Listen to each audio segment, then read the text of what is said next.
മുതലാളി ഡോക്ടർ വന്നു. Good morning. Good morning. Doctor Suresh,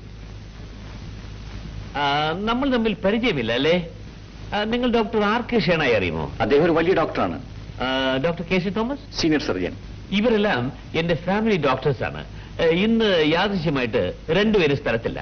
അങ്ങനെ ഞാൻ ആപ്പാടെ വിഷമിച്ചിരിക്കുമ്പോഴാണ് എന്റെ ഡ്രൈവർ നിങ്ങളെ കുറിച്ച് പറഞ്ഞത്. എക്സ്ക്യൂസ് മീ, എങ്കിൽ ഞാനൊരു കാര്യം ചെയ്യാം. എന്താണ്? എന്റെ പരിചയത്തുള്ള ഏതെങ്കിലും ഒരു വലിയ ഡോക്ടറെ ഞാൻ ഏർപ്പാട് ചെയ്തു തരാം. ഡോക്ടർ എന്നെ തെറ്റിദ്ധരിച്ചു. ഞാൻ ഒരു തുറന്ന പ്രകൃതക്കാരനാണ്. ഒന്നും മറച്ചു വെച്ച് സംസാരിക്കുന്നത് എനിക്കിഷ്ടമല്ല. ഡോക്ടറെ എനിക്ക് പരിചയമില്ലാത്തതുകൊണ്ടാണ് ഞാൻ അങ്ങനെ സംസാരിച്ചത്. എങ്കിലും എന്തോ ഡോക്ടറോട് എനിക്കൊരു പ്രത്യേകത തോന്നുന്നു. എനിക്ക് 2 പെൺമക്കളാണ്. മൂത്തവൾ ശ്രീദേവി, ഇളയവൾ ഗീത. ചേച്ചി രാവിലെ ബാഡ്മിന്റൺ കളിച്ചോണ്ടിരുന്നപ്പോ തലയിറങ്ങി വീണു. കേട്ടോ, രാവിലെ നടന്ന സംഭവമാണ്. മണിക്കൂറുകൾ കഴിഞ്ഞാണ് എന്നെ അറിയുന്നത്. വരും, നമുക്ക് മുകളിലേക്ക് പോകാം.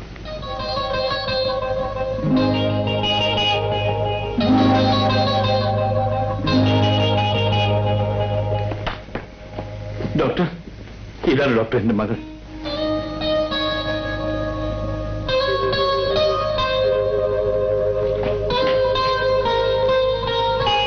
ജീവിതത്തിൽ ഞാൻ എന്തും സഹിക്കും ഡോക്ടർ. പക്ഷേ എന്റെ കുഞ്ഞുങ്ങൾക്കൊരു ജലദോഷമാണെന്ന് കേട്ടാൽ ഞാൻ ആകെ തളർന്നു പോകും.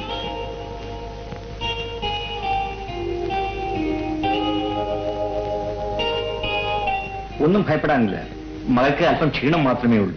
ഞാൻ ഒരു ഇഞ്ചക്ഷൻ കൊടുക്കാം. ഇഞ്ചക്ഷൻ വേണ്ട ഡോക്ടർ, അവൾക്ക് വേദന എടുക്കും. ഇപ്പൊ മറ്റെന്തെങ്കിലും മരുന്ന് കൊടുത്താൽ മതി. അച്ഛാ,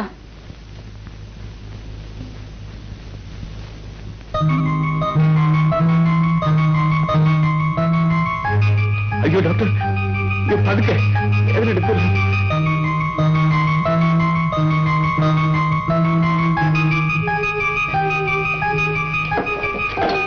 ഞാനൊരു മരുന്ന് എഴുതി തരാം, അത് വാങ്ങിക്കൊടുത്തേച്ചാൽ മതി.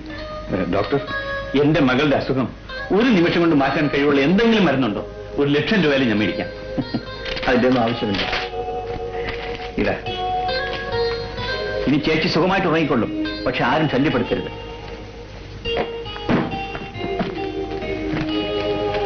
അപ്പൊ ഞാൻ വരട്ടെ. ശരി ഡോക്ടർ, അവൾ ഉണരുമ്പോൾ ആഹാരം എന്ത് കൊടുക്കാം? ബോൺവിറ്റായോ ഹോർലിക്സോ? പൊടിയരി ഉണ്ടെങ്കിൽ അല്പം കഞ്ഞി വെച്ച് കൊടുത്താൽ മതി.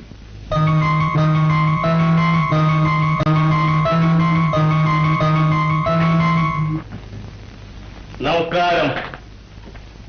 നമസ്കാരം. കഴിഞ്ഞ 10 വർഷക്കാലമായി ഈ നിയോജക മണ്ഡലത്തിലെ മനസ്സിലായി എപ്പോഴാ വരുന്നതെന്നും എപ്പോഴാ പോകുന്നതെന്നും തെരഞ്ഞെടുപ്പിന്റെ കാര്യമല്ലയോ? അതതിന്റെ ഒരു പൊതു സ്വഭാവമാണ്.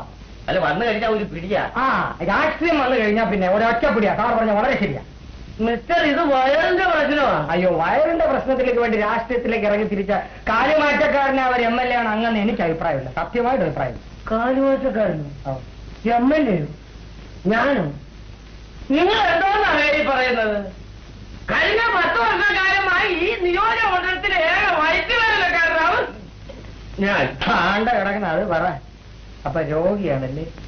തനിക്ക് പ്രാന്തം ഉണ്ടല്ലേ? ഇത് ആശുപത്രിയാണ്. ശബ്ദം ഉണ്ടാക്കരുത്, ഉറക്കെ സംസാരിക്കരുത്. അപ്പുറത്ത് രോഗികളെ കിടക്കണം. മനസ്സിലായി? എന്റെ പൊന്നറ്റന്റെ അദ്ദേഹം ഈ വൈദ്യ വേദന വരുമ്പം ഞാൻ ഉറക്ക വർത്താനം പറയും, ഉറക്കം നടക്കുകയും ചെയ്യും. അദ്ദേഹം ഇങ്ങോട്ട് നോക്കിക്കേ.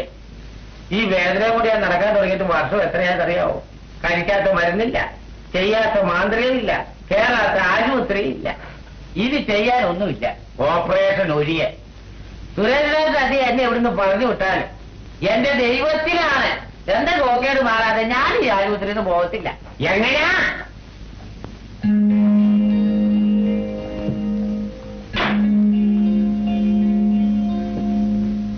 ഡോക്ടർ, 35-ാം നമ്പർ ബെഡിലെ രോഗിയുടെ കേസ് ഷീറ്റ്.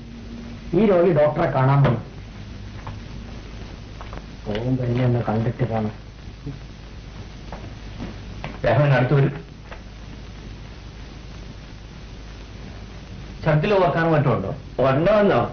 7 പ്രാവശ്യമാണ്. 7 പ്രാവശ്യം. ഇവരൊന്നുമല്ല, എന്നെയാണ് തിരുവനായി കൊണ്ടുപോയ ഛർദിപ്പിച്ചത്. എങ്ങനാ? ഈ സുഖക്കേട് പിടിപെട്ട് വളരെക്കാലമായതുകൊണ്ട് ഭേദമാകാൻ അല്പം താമസിക്കും. തൽക്കാലം ഞാൻ ഒരു മരുന്ന് എഴുതി അത് കഴിക്കുക. പിന്നെ ചിലപ്പോ ഒരു ഓപ്പറേഷൻ വേണ്ടി വരും. അതുവരെ കൃത്യമായി വീട്ടിൽ നിന്ന് ഈ മരുന്ന് കഴിക്കണം. അയ്യോ, അങ്ങനെ പറഞ്ഞാൽ പറ്റത്തില്ല. ഞാൻ പോകാനായിട്ട് വന്നതല്ല. ഡോക്ടർ എന്നെ ഇവിടെ കിടത്തി ചികിത്സിക്കണം. അങ്ങനെ അറിയാൻ പാടില്ല. ഇതാ അവൻ വന്നാലുണ്ടല്ലോ മറ്റവൻ ബൈക്ക് വേദന എന്നെ കൊണ്ടേ അങ്ങ് പോകത്തുള്ളൂ. അതുപോലെ തന്നെ ഓപ്പറേഷൻ അത് ഞാൻ മരിച്ചാലും സമ്മതിക്കത്തില്ല. രാഘവനെ ഇവിടെ കിടത്തി ചികിത്സിക്കേണ്ടതെന്ന് എനിക്കറിയാം. പക്ഷെ തൽക്കാലം ഇവിടെ ബെഡൊന്നും ഒഴിവില്ല. ഒഴിവരുമ്പോ ഞാൻ അറിയിക്കാം. ഇപ്പൊ ഈ മരുന്നുകൊണ്ട് കഴിക്കും. ബെഡ് ഒഴിവരുമ്പോ ഞാൻ അറിയിക്കുള്ളൂ. ശരി, പോയിക്കോളൂ. ഈശ്വരാധീനം നമുക്കുണ്ട് അച്ഛാ. അതല്ല മോളെ, ആദ്യം ഞാനും വല്ലാതെ സംഭ്രമിച്ചു പോയി. ഡോക്ടർ സുരേഷിനെ കുറിച്ച് എനിക്ക് അത്ര വലിയ വിശ്വാസമൊന്നുമില്ലായിരുന്നു. പിന്നെ ഞാൻ നമ്മുടെ ഡോക്ടർ ആർ.കെ. ഷേണായി ഫോണിൽ കോൺടാക്ട് ചെയ്തു. ലേറ്റസ്റ്റ് മരുന്നുകളൊക്കെയാണ് എഴുതി തന്നിരിക്കുന്നത് എന്ന് പറഞ്ഞതിന് ശേഷമായി എനിക്കൊരു മനസമാധാനമായത്. പിന്നെ സുരേഷിനെ കുറിച്ച് ഡോക്ടർ ഷേണായി നല്ല അഭിപ്രായം പറഞ്ഞു. അതുകൊണ്ടാ പിന്നെ അദ്ദേഹത്തിനെ വീണ്ടും വിളിപ്പിക്കാൻ ഞാൻ ഏർപ്പാട് ചെയ്തത്. അച്ഛൻ ഈ നിസ്സാര കാര്യത്തിന് ഇത്രയൊക്കെ ബഹളം ഉണ്ടാക്കി കളഞ്ഞല്ലോ. അതേ ഒരു MBBS ഡോക്ടറല്ലേ? Good morning. മോർണിംഗ്. ഞങ്ങൾ ഡോക്ടറെ സംസാരിച്ചുകൊണ്ടിരിക്കുകയായിരുന്നു. ശ്രീദേവിക്ക് ഇപ്പൊ എങ്ങനെയിരിക്കുന്നു? ചേച്ചിക്ക് ഇപ്പൊ കുറവുണ്ട്. അത് അനിയത്തിക്ക് എങ്ങനെ മനസ്സിലായി? ചേച്ചി ഒരു പ്രത്യേക ടൈപ്പാ. ആരോടും അധികം സംസാരിക്കാറില്ല. ആംഗ്യം കാണിച്ച് സംസാരം കുറയ്ക്കാമെന്ന് എന്റെ പരമാവധി കുറയ്ക്കുകയും ചെയ്യും. ഇപ്പോഴാണോ സംഭവിച്ചത്? അങ്ങനെയാണോ? അതെനിക്കറിയാൻ പാടില്ലായിരുന്നല്ലോ. ഇനിയുണ്ട് ഡോക്ടർ, കേൾക്കണോ? ചേച്ചി രാവിലെ എഴുന്നേൽക്കുമ്പോ തന്നെ തീരുമാനിക്കും ഇന്ന് എത്ര വാക്ക് സംസാരിക്കണം. അതിൽ കുറയുന്നതല്ലാതെ ഒരക്ഷരം പോലും കൂടത്തില്ല. അതേതായാലും നല്ല സ്വഭാവമാണ്.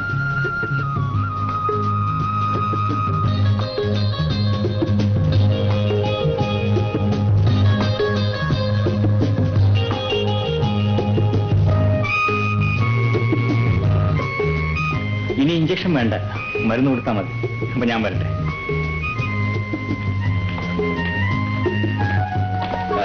ഡോക്ടർ സുരേഷ്, എക്സ്ക്യൂസ് മീ, ഇതെന്റെ സന്തോഷം.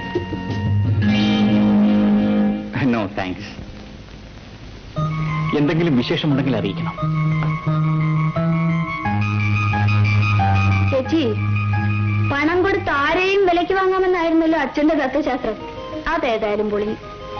അച്ഛൻ കൊടുത്ത പണം ഡോക്ടർ വാങ്ങിയില്ല.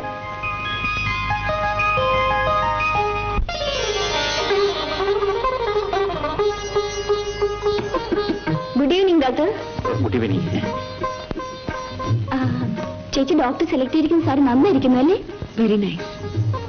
Thank you. സാരി സെലക്ട് ചെയ്യാൻ ഡോക്ടർ മിസ്സിസിനെ കൊണ്ടുവന്നില്ലേ? മിസ്സിസോ? എനിക്കൊരു അനിയത്തിയുണ്ട്, രാധ.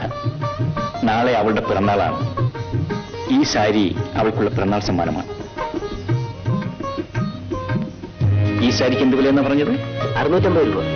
650 രൂപയോ? 150 രൂപയ്ക്ക് ഒരു സാരി കാണിച്ചില്ലേ? എനിക്കത് മതി. അത് തന്നെ പാക്ക് ചെയ്തേക്ക്. ഡോക്ടർ, ഈ 650 രൂപയുടെ സാരിയല്ലേ നല്ലത്? വിലയും വളരെ നന്നായിരിക്കുന്നു. ശ്രീദേവിയുടെ ക്ഷീണമൊക്കെ മാറിയോ? ഞാൻ വരട്ടെ.